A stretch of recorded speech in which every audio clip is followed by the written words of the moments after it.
Hello everybody, and thank you for joining me at thelonelyvine.com. Another round of blind tasting, checking out how I'm progressing, if at all.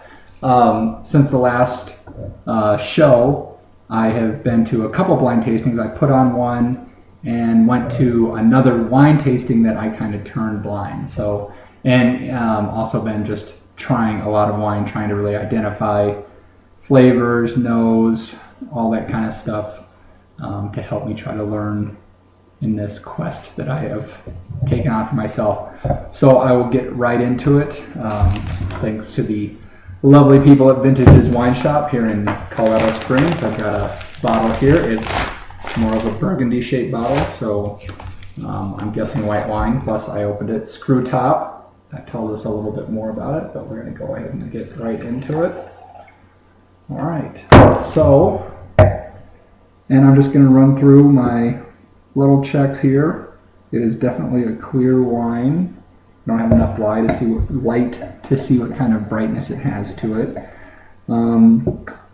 Not very intense. I'd say medium intensity. Color, ooh, that is a straw yellow, I would say.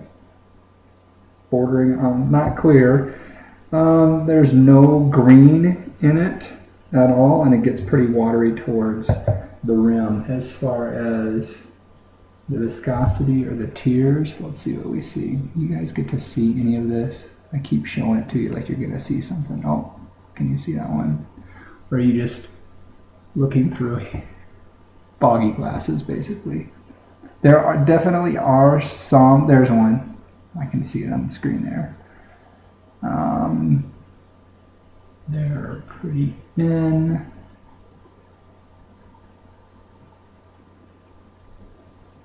There's a lot of sheeting. There are some. They're few and far between. They don't.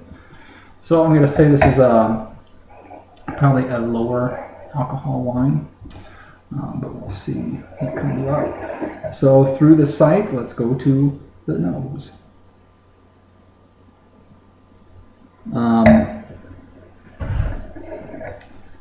It's a clean condition. There's nothing really that seems wrong with it. Medium intensity. It's up there though. There's definitely something going on. It's a youthful wine. Fruit-wise, with whites, I mean, you can always go really easy to certain places. And I'm there. I'm getting green apple. Maybe a little pineapple. The fruit's there, but really it's being overshot by the minerality. There's that, that wet stone. It smells like it's been raining outside. There is a grassiness to it. So that gives me a good idea of where I'll probably go before I even taste it, but we'll see if as I continue through walking through my evaluation, if I stay in that same area that I'm looking at.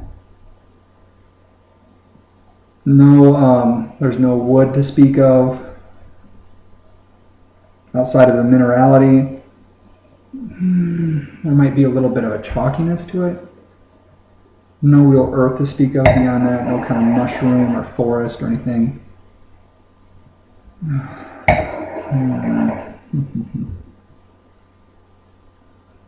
There is a tropical scent in there as well. Let's see if any floral scents.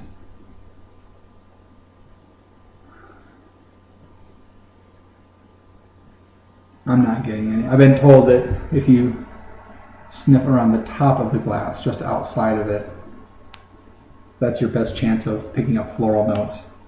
And I'm not finding any here. And no herbs, no butter, nothing like that. So let's taste this bad boy.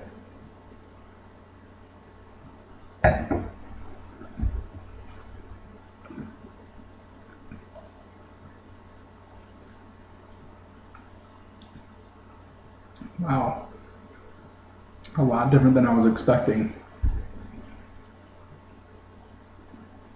There's a body here that I wasn't expecting. It's almost a medium bodied wine. I really feel it in there. There's a creaminess to it that I wasn't expecting. There's a good finish to it. It's sticking around. I'm not detecting a lot of alcohol.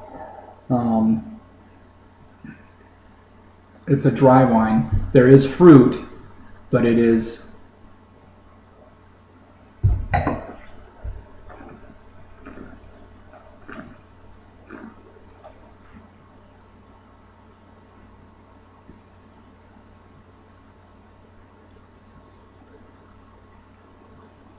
this is one of those that's very different going from the nose to the palate. It had a lot going on in the nose and the mouth.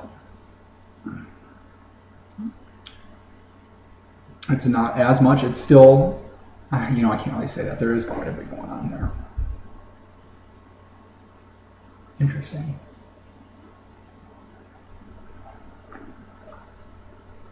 I will say that she was trying to stump me when she gave me this wine.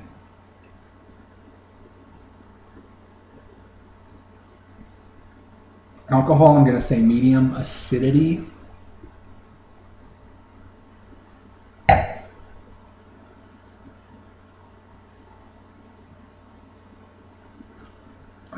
I'm going to say medium, maybe even medium minus.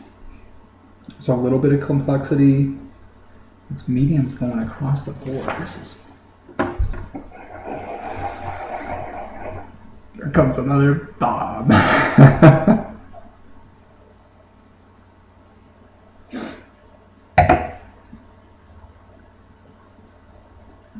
Okay.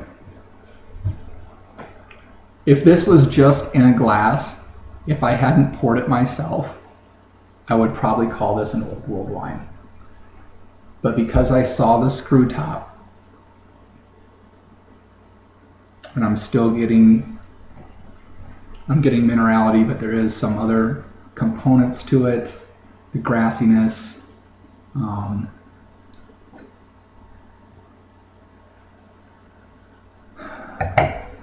gonna say New World. It's not a ton of fruit up front, and the minerality's there. I'm gonna say it's moderate climate. I'm gonna say possible varieties are gonna be Sauvignon Blanc. I don't even want to say anything else, because I think that's what it is.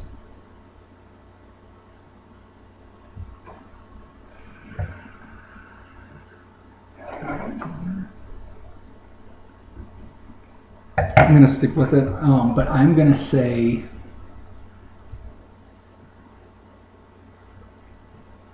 New Zealand. 1 to 3 years old. I'll put this one at 2009. And that's it. Once again, I would just as soon stop the video now, but we'll see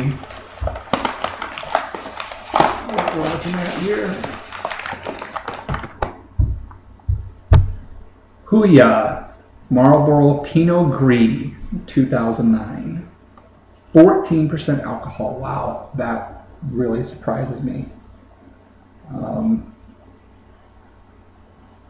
Okay, so let me give you a shot of it there so you can see. So this time around, I got the year right, I got the country right, but I was off on the varietal. Interesting Pinot Gris. This is an interesting label. It almost looks like there's two labels on top of each other. Anyway, it's I know it's just about October, but it was pushing 90 degrees here today. So, I had been drinking a lot of reds, but I was like, I'm going to try a white today because it's been a hot day, and glad I did. Very refreshing wine, very good wine. Really surprised me. I definitely thought it was Sauvignon Blanc, but I could tell that there was something that wasn't quite there. So, c'est la vie. I learned something new today for sure. But I'm curious, what was the last white wine you had, and when did you have it? So drop me a note in the comment section. I would love to hear from you. And until next time, cheers.